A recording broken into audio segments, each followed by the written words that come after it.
Христијан Мицкоски е новиот претседател на ВМРО ДПМНЕ. Мицкоски е релативно нов на домашната политичка сцена. Од ВМРО ДПМНЕ соопштија дека е член на партијата веќе 15 години. Тој е вонреден професор на Машинскиот факултет во Скопје, завршил на истиот факултет и бил избран за најдобар студент во генерацијата. Магистрирал и докторирал во странство. Мицковски почнува да извршува партиски функции од 2008 година, кога е дел од Републичкиот изборен штаб во изборната единица 4, каде се кандидира токму Груевски. Во овој штаб ќе биде вклучени во изборните циклуси во 2014 и 2016 година. Тој е копредседател на Комисијата за енергетика во периодот 2010 до 2012 година, член на кадровата комисија на ВМРО ДПМНЕ од јули минатата година, а председател од април годинава.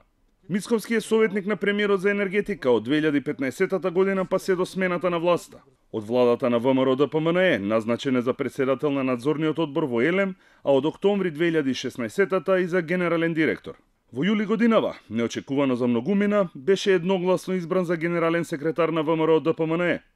Молскавичниот пробив заврши завчера на вонредниот конгрес во Валандово, каде беше единствен кандидат за председател на партијата. Предизвици пред Мицковски има многу. Како прво ќе мора да докаже дали е автохтон лидер или марионета на Груевски, како што сега го представуваат некои негови сопартици. Свесен сум за сите очекувања од мене лично. Исто така свесен сум и за сите сомнежи во мене, кои сигурно се донекаде оправдани, посебно поради фактот што сум немал досега можност да носам крупни државни одлуки. На несмасните брифирања о неименувани партиски извори, дека ќе сум бил нечија марионета, ќе одговорам дека само со мојата работа и начинот на работа убеден сум дека ќе го докажам спротивното. Во своето обраќање во Валандово тој прецизираше дека единствен противник му е СДСМ. Мојот политички противник е Социјалдемократскиот сојуз, а не поединци и помали групи во ВМРО ДПМНЕ. И ќе работам на надминување на отворените прашања кои ќе се наметнуваат низ диалог и дебата во рамките на партијата. Потврди дека раскол во партијата има. Некој дел од медиумите се обидува да го представат како раскол. Но јас не го гледам тоа како раскол. Напротив, јас го гледам како додадена вредност во демократските капацитети на партијата. И тие можат само да ја донесат добро на партијата. Различните мислења само го потврдуваат демократскиот капацитет на нашата партија и на луѓето кои што се дел од таа партија. Мицковски не е пратеник и тоа ќе му представува дополнителен проблем во обидот да ја консолидира пратеничката група во собранието. Таму ситуацијата е критична. 5 мина се во притвор, 5 мина отворено излегува против него и побара одлагање на Конгресот. Неколкумина од коалицијата најавува дека ќе заминат од таборот и ќе станат навидум независни. А тука се и 10 пратенички групи. Она што е јасно е дека Мицковски нема своја база на луѓе внатре во партијата, па затоа е клучно како ќе се постави против тешкашите кои го бойкотираа.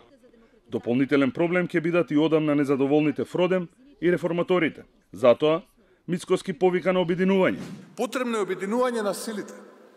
ВМРО тоа го може. А јас ви ветувам дека од мене секој еден истомисленик и човек кој ќе ги споделува вредностите на нашата партија, широко подадена рака на пријателство и поддршка. Секаде каде има обединување, секогаш, почитувани браќа и сестри, таму е и победата. Проблем во обединувањето секако ќе биде аманетот на почесниот председател Груевски, да расчисти со сите кои свртиле грб на партијата и му забиле ножеви и ножиња. Провејуваше, да не речам и доминираше зборот предавство. Чувството и информациите од сите страни беше дека по подолг временски период голем број наши функционери на различни нивоа, од различни мотиви и цели, извршија класично предавство на партијата. Новиот председател и новото раководство не смее да го игнорира ова. Ден порано треба да преземе енергични мерки за казни и отстранување на лицата кои постапиле несоодветно. Мицковски има огромна задача пред него, да консолидира партијата, да направи компромис со незадоволните и да докаже дека е лидер, а не човек поставен на функција за да штити нечии интереси.